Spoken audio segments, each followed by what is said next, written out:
Weh, korang tengok ni, video aku buat Raya Dance Splatter kat TikTok dah 50k views. Ramai gila komen, steady lah bawah hijau. Aku rasa sebab aku pakai baju neon, hype dia lain macam. Terus masuk FYP. Tak kisah kau pakai baju neon ke, kau main macam sotong ke. Yang penting aku pun dah famous juga. Apa kata kita buat lagi satu video sebelum balik? Kau tengok ni, ada satu trend baru.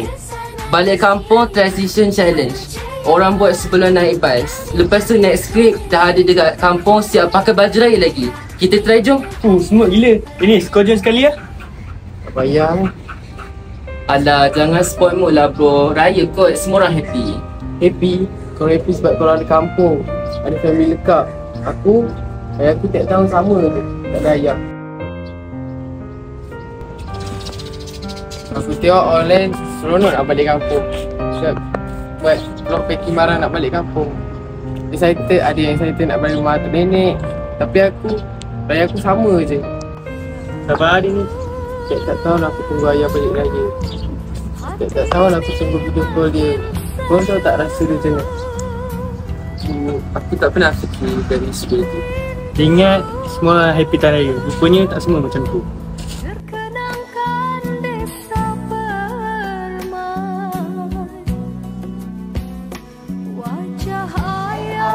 Focus. We have introduction. Alright, the first part you need to greet the person you are writing to. Not to greet the person like this, but how are you going to write it in writing form? Like hi, how are you, and all that, right? Hey, Danish, are you listening to me? What are you dreaming of? Hey.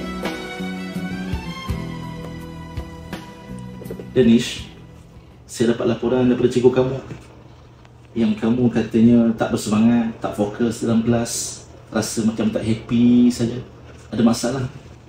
Saya rasa tak best. Kenapa Danish? Masalah yang sama. Tiap tahun ayah kamu tak dapat beraya, kali ini pun sama juga. Danish, tak semestinya ayah tak dapat beraya dengan kita, dia tak sayang pada kita. Ayah, tapi ayah saya tak pernah tunjuk yang dia rasa sedih. Dia elok je tu je jauh. Macam saya sebut tadi, seorang lelaki ni dia banyak memendam rasa. Tapi percayalah, dia masih lagi rindu, masih lagi sayang pada anak-anak dia. Dennis, mari sini keluar jap. Mama nak tunjukkan sesuatu ni. Ima? Mari sini duduk.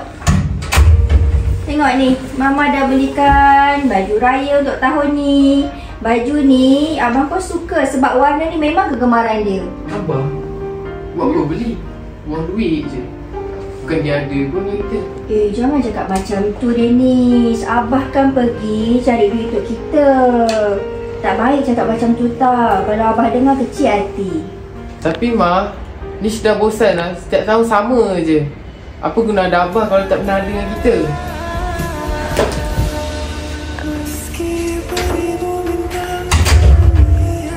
Weh, jom kita main bunga api.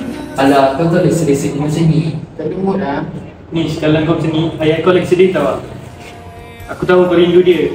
Tapi kalau kau muram je, kau rasa dia happy ke?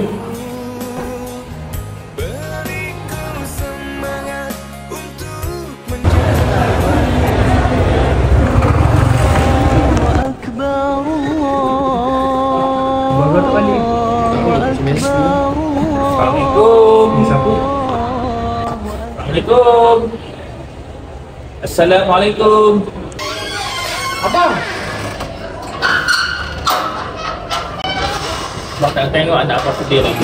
Ayah, peluk erat diriku.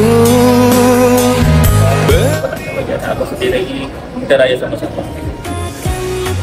Kita raya bersama. Ini baru lah raya.